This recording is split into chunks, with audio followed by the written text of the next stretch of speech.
And after that, if you want to turn to Ecclesiastes chapter 2, Ecclesiastes chapter 2 is where we're going to be for our Bible class this evening.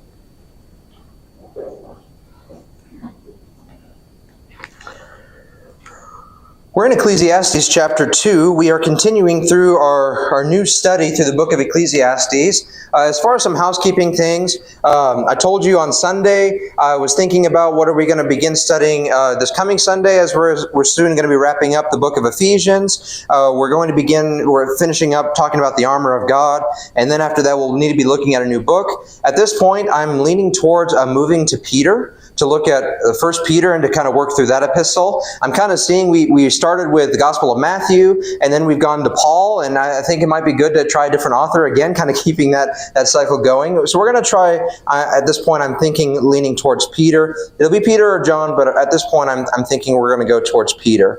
So if you want to go ahead and study ahead of time, read through the letter, go ahead and do that. That's what I'm intending for us to begin studying when we finish our study through the book of Ephesians.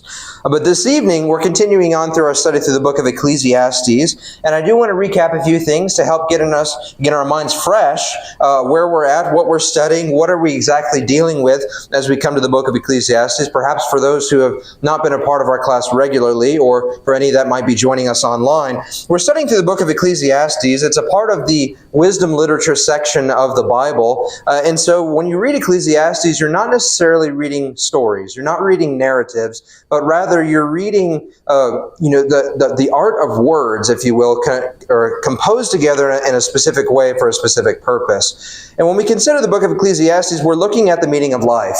And I'm going to go ahead and give you the answer. The answer is found in Ecclesiastes chapter 12, verse 13 through 14, where the writer of Ecclesiastes concludes that the meaning of all life is this: to fear God and to keep His commandments. Everything we could possibly do in our walk of life, if we do not do it in the fear of God, it is meaningless. Or to use the word that is written in the Hebrew is the word hebel. Whenever you're reading the book of Ecclesiastes, and you see a word such as vanity, or meaningless of meaningless, or vanity of vanities, you're looking at the Hebrew word for hebel, which again, as I've said, vanity, meaninglessness is a good way of describing it, but it doesn't quite get the big picture. Something can be meaningless, but how meaningless is it? And the Hebrew word of hebel, H-E-B-E-L, hebel, conveys a greater sense of meaninglessness or vanity. It's not just that it's meaningless, or that it's vanity, it's that it has no lasting value. It has no lasting permanence. It's not going to stick around. It's not going to have any lasting impact. Not only is it not doing much, but it's not going to endure. It's not going to last, if you will. And so we want to remember that as we continue our study through the book of Ecclesiastes. And the writer of Ecclesiastes, whether it's the same individual describing the preacher, or if it's another individual, or the preacher himself describing himself, we're looking at someone who has been in the place of a king, who has had all the resources to be able to discover what the meaning of life is, and we are reading about his findings in life, learning and considering his conclusions for various aspects of life. So we're continuing with that line of thought, and we're in Ecclesiastes chapter 2. We're looking at verses, I went too far ahead here in my notes. But we are looking at, beginning in verse 12 this evening. We're looking to hopefully wrap up chapter 2 and proceed on into chapter 3 next week. But we're beginning in Ecclesiastes 2, starting in verse 12. Let's go ahead and start by reading through our first section here. Ecclesiastes chapter 2, starting in verse 12, reading through verse 17. So I turn to consider wisdom and madness and folly. For what can the man do who comes after the king? Only what has already been done. Then I saw that there is more gain in wisdom than in folly, as there is more gain in light than in darkness. The wise person has his ears in his head, but the fool walks in darkness. And yet I perceived that the same event happens to all of them. Then I said in my heart, what happens to the fool will happen to me also. Why then have I been so very wise? And I said in my heart that this also is vanity, or this is hebel. For of the wise as of the fool there is no enduring remembrance, seeing that in the days to come all will have been long forgotten. How the wise dies just like the fool. So I hated life, because what is done under the sun was grievous to me. For all is vanity and a striving after wind. So we're looking in this section here at the vanity of living wisely. You may have a subheading in your Bibles describing this little section as such. And certainly as we read through this, you do kind of get the idea he's considering the outcome for both the wise and the foolish. And he ultimately asks the question, why should I live wisely if we're all going to ultimately have the same end? What is the end that he's talking about? What's going to happen to everybody, whether you're wise or whether you're foolish in this life? Everyone's going to die. Everyone is going to meet death. And so why would you want to spend your time doing one thing or the other if the end is going to be the same for both? And that's what we're considering and what we're thinking through as we break apart what he writes here in verses 12 through 17 and trying to follow his flow of thought. I want to start by observing verse 12 with you. What three words does he use does he say he turned to consider? What does he spend time trying to figure out? What three things does he spend some time trying to figure out in verse 12? Okay, wisdom, madness, and folly. Now, how would we describe these things? How are they similar? How are they different?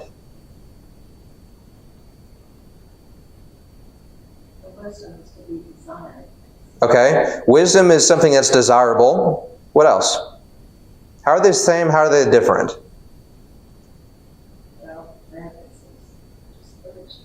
Okay, foolishness. But isn't that what folly is? Okay. So how are they different? I'll get to you in just a second, Cal. So if madness is similar to foolishness, how are they different, though, is the thing that I'm curious about. Why not just use one word and mean both why instead of using two words here? What is he trying to include in what he's talking about here? Okay. Could be a madness of the brain. We're getting closer. Okay, silly behavior. Yeah, I considered this question for myself in preparing for this class. Wisdom is certainly skill with information. It is the application of knowledge. You can have knowledge and not use it. We see people do that all the time, or they forget to use it. Maybe they're not intentionally not using it, but perhaps they forget to use what information they have. But wisdom essentially is skill with the information that we have. It is the application, the know-how of application. How do I take the information I have, and where do I know that it works when I'm supposed to use this? Danny, did you have a thought? Well, hold on. Before I get to you, my father-in-law had a comment first. I don't want him to lose his thought. Okay, yeah. So they're similar, but they are opposite. Danny, what was your thought? So, folly would be foolishness. Yeah. Wisdom, the application of knowledge. Madness may seem to be, you have the wisdom, but you just don't use it. Okay. You know better, right? Yeah. Yeah, I think we're getting really close. As far as considering, and this is not according necessarily to any biblical lexicons or anything, but I just considered these words. I did a quick Google search in looking at how these things are described. Google described wisdom as the skill with the information, described madness as insanity from misguided direction, and folly is foolishness, and literally said the opposite of wisdom. So you kind of have the application of knowledge, you have the misapplication or no application of knowledge, then you have something that's just so contrary to what information is there that it's just crazy. And so you kind of have this kind of spectrum, this kind of range here of meaning here. The application, the absence of application, and something that's just completely opposite. What in the world are you thinking kind of application here? Yeah. You know what to do, but you don't do it. Exactly. Yeah. Sometimes we say, what's the definition of insanity? Doing the same thing, yeah. Expecting a different result. Yeah. Why are you doing that? It doesn't make any sense why you're doing that, which means, we say they're insane because it doesn't make sense. But in reality, maybe they do know better and they just choose not to. Yeah. Yeah, so I mean, there certainly is. I don't know what the exact distinction is between all three, but certainly those are the three main ideas we're seeing with these words. And you almost again see the spectrum, whether it's just the application of information, the lack of application, and then the just pure, choosing not to follow it anyway, doing the opposite on purpose, and even though you know that it's wisdom, kind of outcome as well. And so when we consider verse 12, the preacher says he turned to consider the spectrum, if you will, to consider what is wisdom, what is foolishness or folly, and what is madness. He wanted to figure that out. Now, who's got that kind of time to figure out where all these, anything we could do, where that falls on the spectrum here? Someone with leisure, but can we also look and try to figure this out with perhaps our various fields? Can I learn and figure this out with whatever my day-to-day work is, whether it's running a house or, running a business, or you're managing other people under you? Can you figure out what is a wise thing to do, a foolish thing to do, and also what's just an insane thing to do? Is there a learning process in that? There should be, and I think that's part of the point. He turned to consider what these things were, so it points us to the fact he's taking the time to figure out what these are. And so there's a discovery aspect to that. And he adds to that in verse 12, for what can the man do who comes after the king? What question is he asking? Why does he use the image of a king to make his point? And what exactly is the point he's making using the image of a king here? What can somebody do after what a king does? Or what can they do after what a king does, is what he says. A king is powerful? What did you say, Jennifer? I missed what you said. He was a king, and therefore he knows what is available or what a king can do. But he says, even that which has been already done. Yeah. So it's like whatever, everything that's under the heavens has been done already. Yeah, it's been done already. Danny? I take it as he's referring to himself. Hmm. If you believe this is Solomon, back in chapter 1, he says, I set my heart to do all things. Yeah. To search all things, right? And certainly, we'll go on later and describe all the things that he has done. In the book of the Kings, you learn all about what Solomon has done and what he accomplished. And so I think it's referring to himself as, if Solomon as the wisest man and all the greatness of the kingdom that he had, what more is there to do? Yeah. Okay, there's, what's the passage that says, makes reference to Solomon's gardens. None of these are as great as Solomon's garden, right? I forget the passage that states that, but what more is there? Whatever, after he's gone, people are just going to imitate what he did. Yeah, exactly. So the idea we're looking at here, everything you guys have said is correct, but I think the real idea he's trying to get at, I do think he is referring to himself here. Certainly the preacher is describing himself in this way, but what is kept back from a king? And a king like Solomon, there is nothing to be kept back. He's got the riches, he's got all the power, there is nothing that can be kept back from him unless there's something that God holds back from him. But what about an everyday person? Are there things an everyday person can't do that he can do as a king? Absolutely. And so when in verse 12, when he asks the question, for what can the man do who comes after the king, he's pointing to the fact that the king can do anything and everything he wants. The man who follows after him can only do a few of those things, can only do some of those things, but it's not going to be anything that the king can't already do. While the everyday man can't do everything that a king can absolutely do everything that a regular everyday man can. I don't quite read it that way. The American Standard says, for what will the man do who will come after the king, except what has already been done? Yeah. I take it as he's referring to his successor. Okay. Yeah, so you have someone coming after him, but someone coming after him, but who did it first? The one who had... Yeah. His successor will be the king, and what is that guy going to do except what Solomon has already done? Yeah. But Solomon can do that, though, also because he's the king. I agree with that point, but I think, like I said, the difference is, I'm saying, is who the man he's referring to. Yeah. Not just an ordinary man. Yeah. I think it's referring to his successor. Yeah, I would agree with that as well. He is talking about the successor, who's coming after the king, but also we do have to, I think, consider, what can the king do that someone who is not a king, what would they do after what the king has done, succeeding after him? And so I do think both of those things are to be considered here with what is to be done. He's considering the meaning of life. He, as the king, has the resources to do anything and everything. He's going to do it first because he can. There may be things I want to do in the future that I can't do right now. But someone who has more than me certainly could go ahead and do that now. The king has all power, all authority to do that. And when I get around to do it, it is going to be after what he's done. And it's not going to be anything different than what he has done when I gain the means, if I gain the means ever to do that.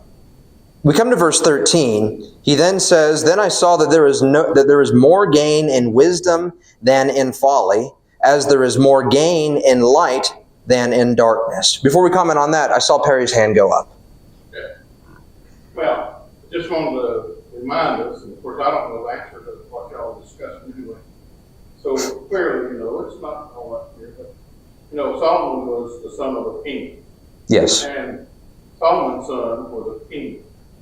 And I don't know if in your discussion, if you look at verse 18 a lot, but it talks about the man that comes out in verse 19. Who knows whether he shall be wise man or a fool and foolish? So we know his son, Rehoboam, is to do some. Yeah. Yeah, absolutely. And we'll get to that hopefully as we continue on through our class. Did you want to? Okay. So, yeah. So, absolutely. We'll come to verse 18. What is the person going to do who comes after? What are they going to do who comes after the king? Verse 13, he observes, "Then I saw that there is more gain in wisdom than in folly, and there is more gain in light than there is in darkness." What's he saying in verse 13? Where's the greater benefit?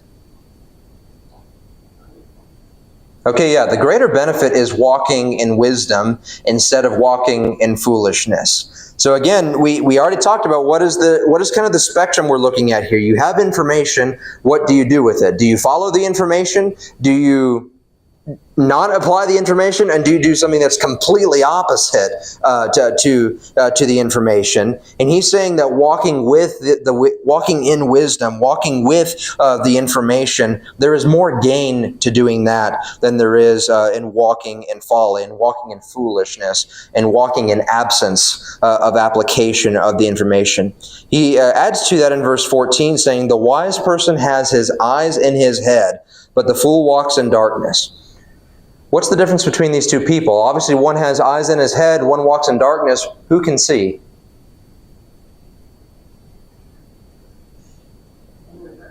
Yeah, he can see because he's got eyes. Does the person who walking around in the darkness, do they have eyes? Probably. They're not using them, or do they have the ability in the dark to see? Okay. I do think there could be a willful non-application of seeing. But if we turn all the lights off in here, all the lights off in this building, can you see anything even if you wanted to? No, I mean, there is a sense, the image he's using here, you have a contrast between one who has the ability to see and chooses to look and to use his eyes, and then you have someone who could be choosing not to use their eyes, or simply for whatever reason, they just don't have the ability to see because they're in the dark. They're in the dark. Notice again in verse 13, he says, there's more gain in wisdom than in folly, and he connects that to light and darkness, saying, as there is more gain in the light than there is in darkness. Where are you getting more work done? Are you going to get more work done with the lights on or with the lights off? Yeah, with the lights on. You have the ability to see with the lights on. You have the ability to accomplish more, to gain more with the lights on. you can't do as much with the lights off because you can't see. You're limited in what you can do and how efficiently and how productively you can do something. And so again, he's talking about the difference between wisdom and foolishness here. And he's using the light and darkness to describe what that looks like. Let's see, verse 14, we talked about walking in the light versus walking in the darkness here. And he concludes at the end of verse 14, yet I perceive that the same event happens to all of them. And again, we've already asked the question, well, what's going to happen to everybody? What's going to happen to the foolish person? What's going to happen to the wise person? We're going to die. Everyone's going to die at the end of time. And so, or at the end of their days here on this earth. So verse 15, then I said in my heart, what happens to the fool will happen to me also. Why then have I been so very wise? If the end is the same, why would you want to spend your time walking wisely than walking foolishly? That's the question he's asking for us to consider. If the end is the same, why would I want to spend my time walking wisely instead of walking foolishly? What do we think about that? Okay, so we're kind of coming to the answer. The answer the text is leading us to come to. Again, the end of the book. The end of the matter is all this. Fear God and keep His commandments, for this is the whole duty of man. And the reason why we do that is because God is going to judge all things. He'll talk more about walking in wisdom in a second, but he's ultimately going to make the point that the only real way to walk in wisdom is to walk with God in mind, to walk in the fear of God. That is the real application of wisdom there. Cal, what was your thought? Pleasing God. Yeah, pleasing God is the way we walk wisely in this life. And why would I want to? Because there's a better outcome. There's better gain that comes. Yes, the end is going to be the same, but what I have to gain at the end of the road is far better walking it wisely than it is to walk it foolishly. Barbara?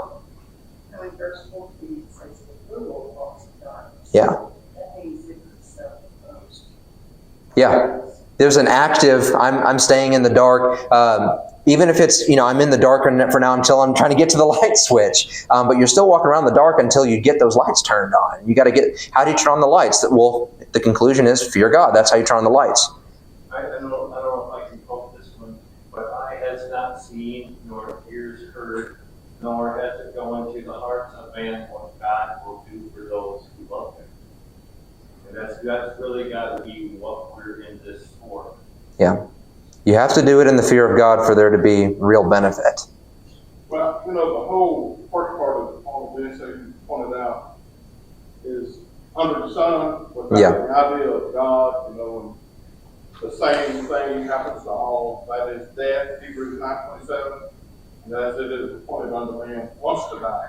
So what Solomon does to this point, and no doubt for our benefit, is not considering is that there will be a judgment. Yeah. And there is a God.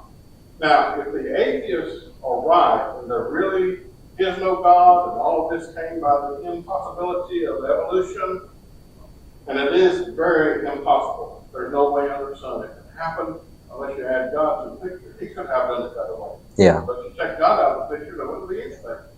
But anyway, considering that if it possibly could be, we're here and there's no God, there's no creator, then there would be no moral code of any kind. Yeah. And then in that condition, go for it, give all you can get, no matter how you get it. Of course, a lot of people live that way anyway, or try to.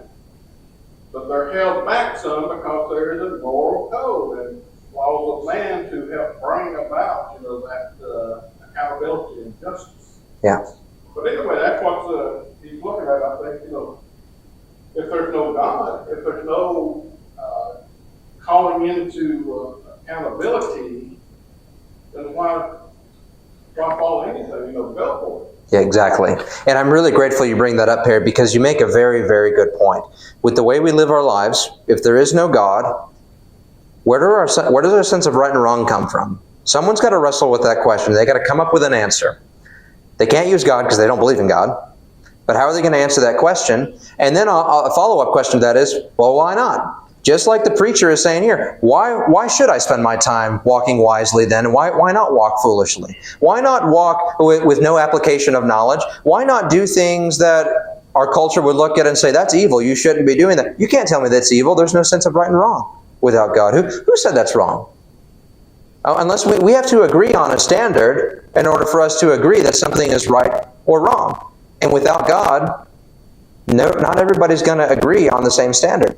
You see, if we focus on our own standard, if we all focus on Caleb's standard, I don't think everybody would agree with Caleb's standard all the time. Caleb's standards are not always right. And in fact, a lot of time they're wrong by themselves. But if Caleb lives for a standard outside of himself, and then somebody else also lives to that same standard, as Perry pointed out, there's accountability in that. Because if you trust me with just the standard, I can change that to suit what I want it to say. And I can change it on a dime without asking you if that's okay for me to change it. And suddenly here I am telling you you're right or wrong. Why not live whatever way you want without God? We need God, not only because He's our Creator, we need Him to live life the best way and to live life in the fear of Him and to receive the blessings that He has in store for us, but He is the one that supplies the standard. Without Him, why not? Why not live all these foolish ways? Why not live in debt all of your life? Why not go around killing people? Why not this and that and the other? Why not? Cal, what was your thought from earlier? There's no God, there's no Satan. That's right. Okay. If there's no God, there is no Satan. Satan is the opposite. The Bible describes Jesus as the way, the truth, and the life. No one comes to the Father except through Him. And Satan, who is he? What is his power over his world? It's his ability to lie and deceive, to spread anything that's not the truth. And the truth belongs to Jesus. Yeah, Perry. Well, you can look at the animal world and see where the moral comes there. Yeah. They do what they want to do. They do, yeah. Absolutely. Any other thoughts anybody wants to bring up before we continue on through our study this evening? All right. We are about halfway through. We need to get going. All right. We looked at verse 15, verse 16. For of the wise as of the fool there is no enduring remembrance, seeing that in the days to come all will have been long forgotten. How the wise dies just like the fool. So I hated life, because what is done under the sun was grievous to me. For all is vanity, or all is hebel, and a striving after wind. The end is the same for both. Neither one has any enduring remembrance, seeing that the days all come to the same result. All will have days that will be long forgotten. The wise dies just like the fool. And so living one way or the other without God is hebel. It is vanity. It is meaningless and has no lasting value, no lasting permanence, no lasting impact, the preacher says. We need to live wisely in life, but we get our sense of what is wisdom. Why should we live in wisdom? Because walking in wisdom, that idea it's a God idea. It comes from God. He tells us how things are, what way they should be done. Am I going to apply that information? Am I going to not apply that information? Or am I going to do the complete opposite to that and do something that's insane? That's the question. How are you going to live your life with that in mind? Fear God and keep His commandments, for this is the whole duty of man, and God's going to judge at the end.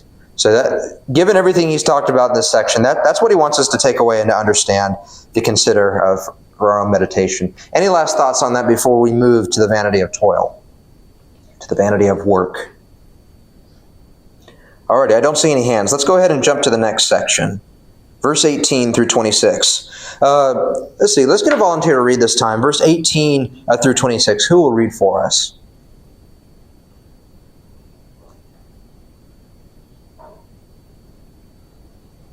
All right, Jennifer, go ahead. 18 through 26, please. Then I hated all my labor which I have taken under the sun, because I should leave it unto the man that shall be after me. And who knoweth whether he shall be a wise man or a fool? Yet shall he have rule over all my labors wherein I have labored, and wherein I have showed myself wise under the sun. This is also vanity. Therefore I went about and caused my heart to despair of all the labors which I took under the sun. How far? To the end of the chapter. For there is a man whose labor is in wisdom, and in knowledge, and in ethics, applauded, yet a man that hath not labored therein shall he leave it for his portion. This also is vanity and a great evil. For what hath man of all his labor, and of the vexation of his spirit, wherein he hath labored unto the sun? For all his days were sorrow, and his travail grief. Yea, his heart taketh not rest in the night. This is also vanity. There is nothing better for a man than that he should eat and drink, and that he should make his soul enjoy good in his labor. This also I saw, that it was from the hand of God. For who can eat or who can hasten unto or deny? God giveth to a man that is good in his sight, wisdom and knowledge and joy, but to the sinner he giveth travail, to gather and to keep up, that he give to him that is good before God. This also is vanity and vexation. All right. Thank you, Jennifer, for reading for us. So in this section, he's talking about work. He's talking about toil, the effort we put in to accomplish things. And so what does he express in this section? That's what we need to be asking ourselves. What is he saying about work as we read through this section? And what specifically about it is he saying that's vanity? So I want to start by reading verse 18-19 again with us. He says, I hated all my work. I hated all my toil, in which I toil under the sun, seeing that I must leave it to the man who will come after me. And who knows whether he will be wise or a fool? Yet he will be master of all for which I toiled and used my wisdom under the sun. This also is vanity. Verse 18-19, Perry already pointed out to us, what is he frustrated about? What is he worried about in verse 19 and 20 here? Or I'm sorry, 18 and 18-19. What's he worried about? Okay, there's no control, and there's no control specifically in what? Okay. Yeah, so he says, I've got to leave it for somebody else. And do I have any control over what they're going to do with it? No. And so this is Hebel. This is vanity, he says. This is meaninglessness of meaningless. It has no lasting permanence, no lasting impact, no lasting value. And certainly, is he happy about this? No, he's very frustrated about this. He hated the work he put in because he had to leave it to somebody else and he has no control over what they're going to do with it. He hated the work that he put in because of the lack of control over what's going to be done about it. So we understand he's frustrated about what's going to be done with the work that he's done. He has no ultimate control about what's going to be done with it. Then we look at verse 20 and 21. So I turned about and gave my heart up to despair over all the work, over all the toils of my labors under the sun, because sometimes a person who has toiled with wisdom and knowledge and skill must leave everything to be enjoyed by someone who did not toil for it. This also is vanity and a great evil. So verse 18 and 19, he's frustrated. He's frustrated. He puts in all this work. He has no control over where it's going to go. Verse 20 through 21, again, what is it? Let me back up. What does he do with his frustration in verses 20 through 21? Verse 18-19 establishes he's frustrated because of this reality, this actuality. Verse 20 and 21, what does he do with his frustration? He despairs. Yeah, he despairs. Okay, so my question is, do we have the choice to do with, or do we have control over what we do with what we have? In this case, our emotions. We do. Okay. So we have, you think about lessons your parents taught you as a kid. I always remember my dad telling me, it's okay to be upset. It's okay to be angry. But you better decide what you're going to do with it. Because you're going to get in trouble for something wrong you choose to do with it. And even the Bible teaches that. The Bible teaches that. Turn with me to James chapter 1. Actually, for sake of time, I'm going to turn to James 1. I need somebody else to turn to Ephesians 4 and read for us, if they don't mind doing that. Who will read from Ephesians 4? Perry will read from Ephesians 4 for us. I'm reading from James 1, verse 19 through 21. James writes, Know this, my beloved brothers, let every person be quick to hear, Slow to speak, slow to anger. Well, why? Why do they need to be quick to hear, slow to speak, slow to anger? He gives you the answer in verse 20. For the anger of man does not produce the righteousness of God.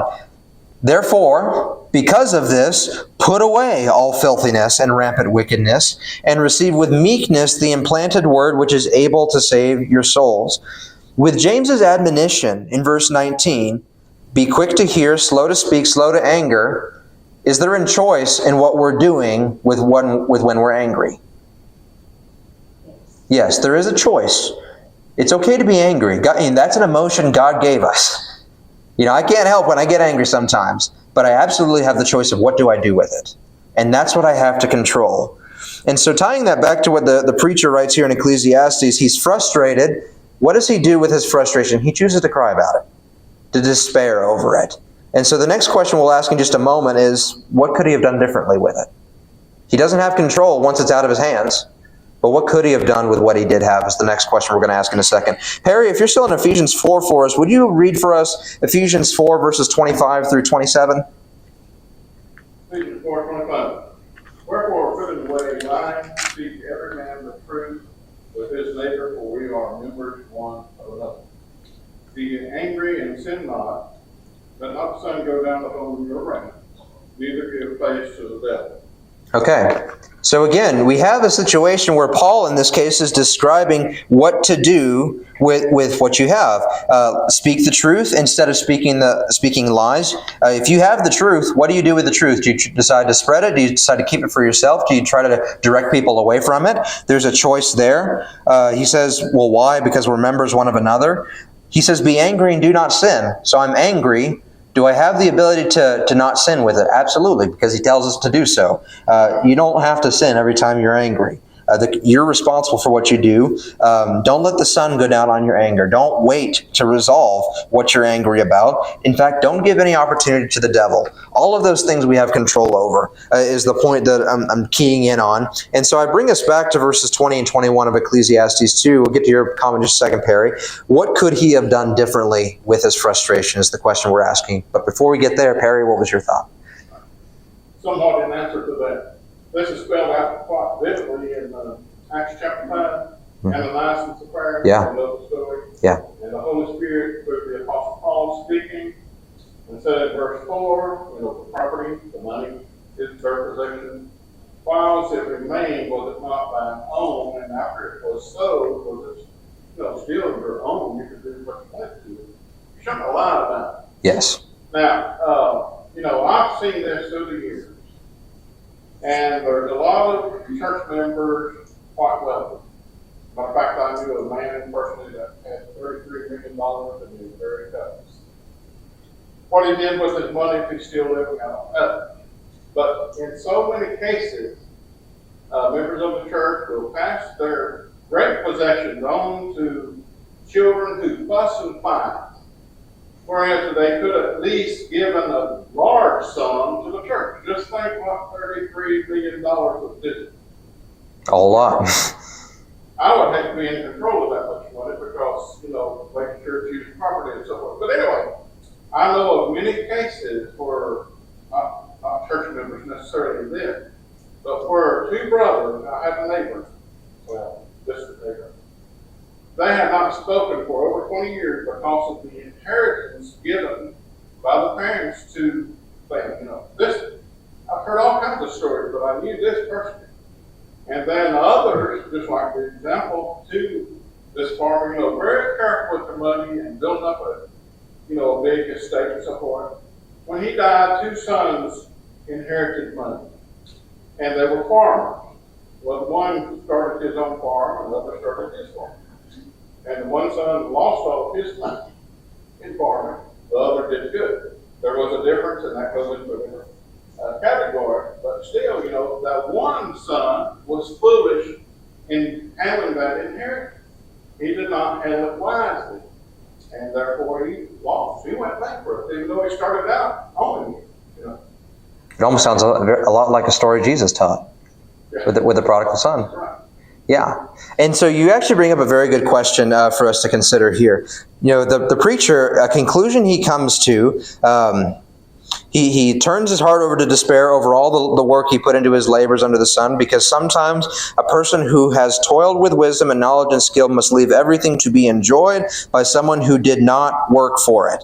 And he says this is vanity, and what else does he call it? A vexation. The ESV calls it here a great evil in verse 21. Should we work for the things that we have?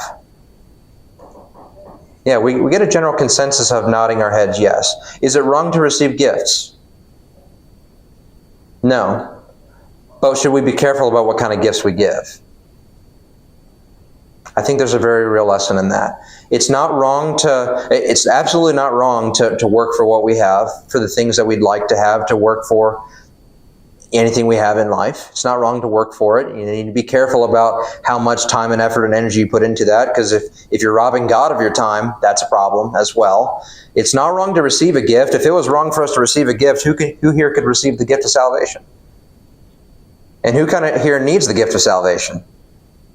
We all need that gift. It's not wrong to receive a gift, but the one who is able to give, should that person be careful with what they give? Absolutely.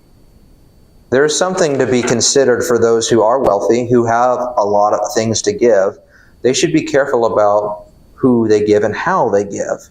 Because the preacher here concludes, it is a great evil for one to receive and to enjoy something somebody has worked very, very, very, very, very hard to, and then now suddenly they have no control over where it's going. There's a lot of wisdom to be considered for those who are in this position to be able to give. Why should I give, and how am I going to give? And it also kind of points us back to some things we need to consider with our own giving regarding, giving in the collection, or when we're choosing to help and support other people as well. We need to be responsible in who we give to and why we give. We have to understand, once it's out of our hands, we don't really have control over where it goes. So what work could I put into my research to trust that who I give it to is going to use it the right way? There's a very real lesson in that. Because how many times have you heard of a story or heard of an example where someone gave a whole lot of money to somebody and they weren't using it the way it was intended, and they used it for a great evil instead? It happens. There's a responsibility in giving. And sometimes we don't always acknowledge that responsibility. The responsibility of thinking about who I'm giving it to, and thinking about why I'm giving it, where it's going, and giving it to someone who is trustworthy for that. Because at the end of the day, everything that we have, who does it really belong to anyway? Yeah, the money that I have, the money that you have, it's not yours.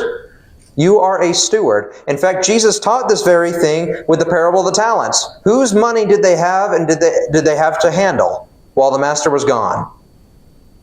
It was the master's money. And the things we have in this life, God has given to you for you to manage it. So manage it while it's yours. But once it's out of your hand, you have no control where it goes. So how can you responsibly give to someone who's trustworthy? There's a very real lesson in that for us to consider. Jennifer, yeah. This may be somewhat possible, but in Solomon's case, he was not a wise father. Mm-hmm. And had he taught his son's responsibility to work into it, they would have been better. Maybe a fool's fool. Yeah. And some would not, but there's a responsibility to the giver that they see to it that he is getting it to who has the knowledge and information. Yeah. You pointed me to the next thing I wanted to comment on as well. Giving to them the knowledge of how to do it wisely. Instead of giving them the money, what's a better gift to give somebody? Yeah, the know-how of how to go get it. Because if you teach someone how to go work, what can they now do? They can go work for what they need. If you just give them the money and they don't know how to work, what happens when the money goes away? They still don't have anything, and they don't have any other way to get anything else unless they find someone who's unusually kind.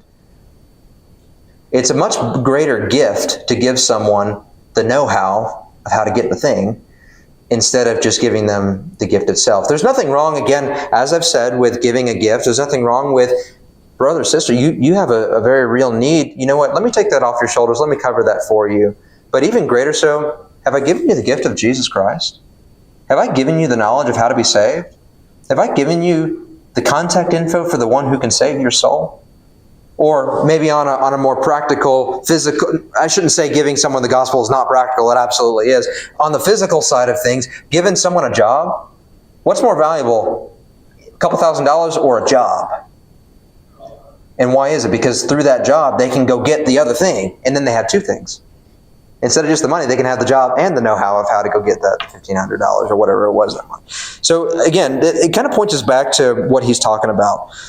Then he calls it a great evil for those to enjoy things they did not work for and for them to potentially squander it. He calls that a great evil, and is he right to be frustrated about this, about the lack of control that he has? I see some nods, yes. What do we think? Is the preacher right to be frustrated with this scenario that he has all this stuff to give and he doesn't know where it's going to go? Is that a thing to be frustrated about? I would say it is, but what do you do with that frustration is the real question we have to consider. What is he going to do with that frustration? He chooses here to just cry about it and to despair about it. Instead, the better question for us to consider is, what do we do with the things we're frustrated of? In this case, what do we do with what we have to give? And I know that once it's out of my hand, I have no control over where it goes. What can I do in the meantime? Give it to God first. A few things, we don't have time to go turn there and look at it, but I was considering Matthew 6, Jesus teaching in the Sermon on the Mount. In Matthew 6, 17 through 18, that's where Jesus talks about fasting. But he makes the point that when you fast, you're not supposed to make yourself look terrible, make it look like you haven't eaten for days. You're supposed to wash your face and leave it to your Father who sees in secret. He knows what you're doing with it. First off, trusting God in your doing. Matthew 6, 19 through 21 talks about laying up for yourself treasures in heaven rather than treasures on this world, or in this world where moth and rust can come and destroy, where thieves can break in and steal. Why not focus on being rich towards God in the meantime instead of being rich in the physical things? And then also Matthew 6, 25 to the end of Matthew 6. Don't worry about your life, because your Heavenly Father knows what you need. There's a trust, appealing and fearing God in what we do with what we have. Trust God in our doing. Get rich in God's eyes. Do with it things that He would be pleased with. Focus and obsess over that, and don't worry about it. Let Him handle it. You know, I don't have to. I absolutely have a lot of things to worry about with money I might give to someone. I don't know what they're going to do with it. But can I trust my money with God? He'll make sure it's put to good use. Because God causes all things to work together for good for those who love Him.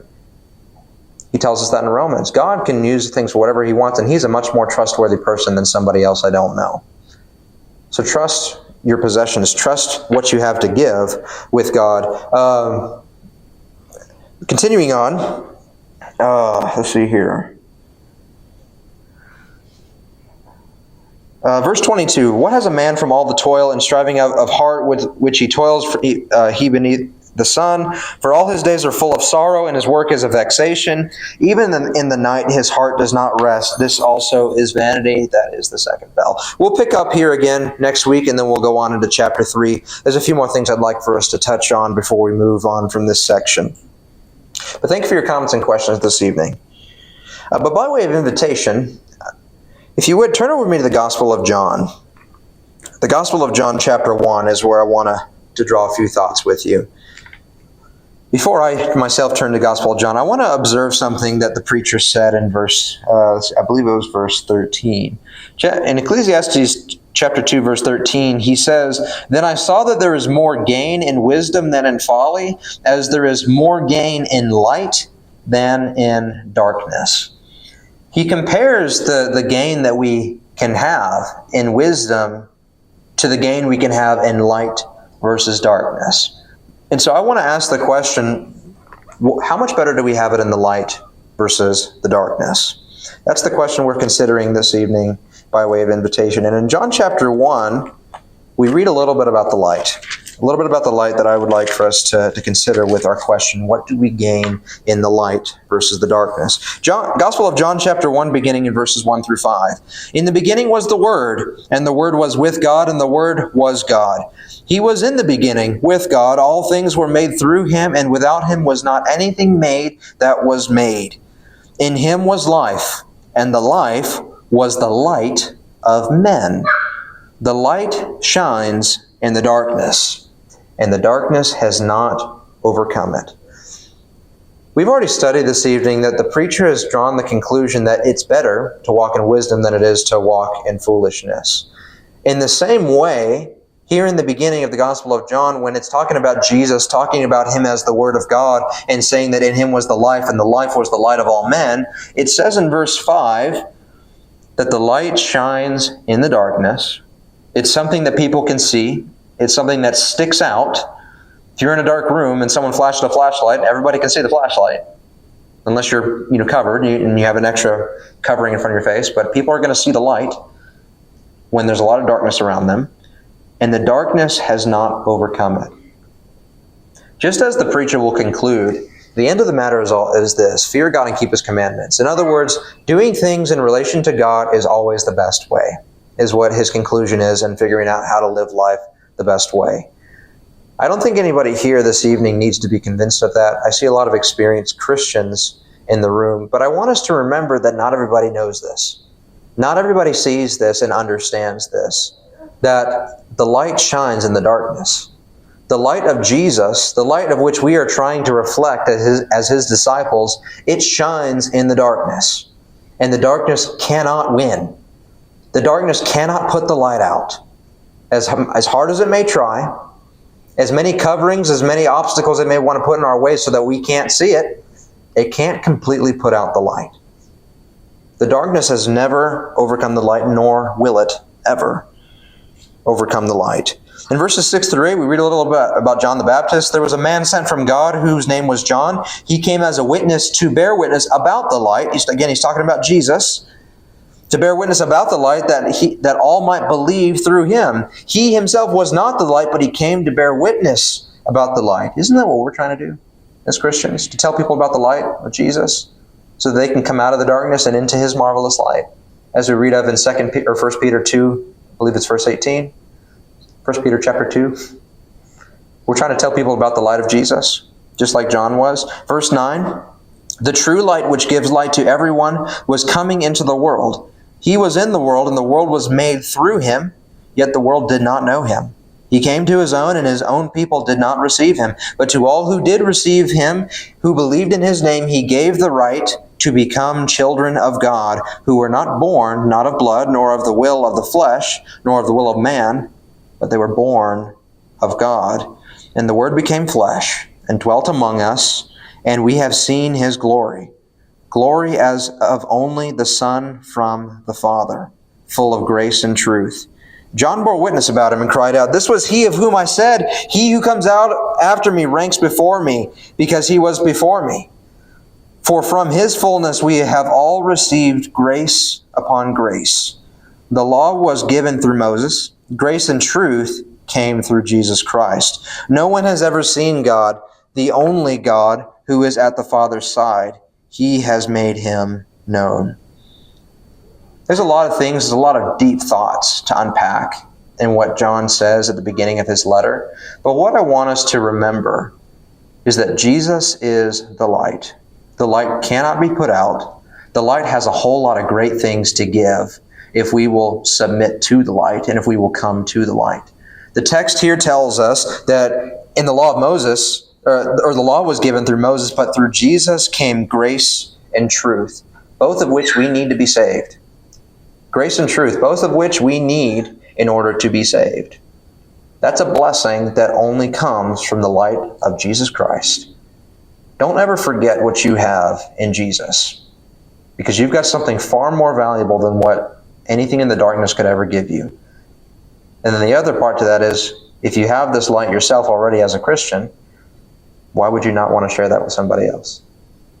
Why would you not want those same benefits for somebody else? We know what we have. We want others to have it as well. So let us remember what we have. Don't forget it. Don't take it for granted. In fact, use it.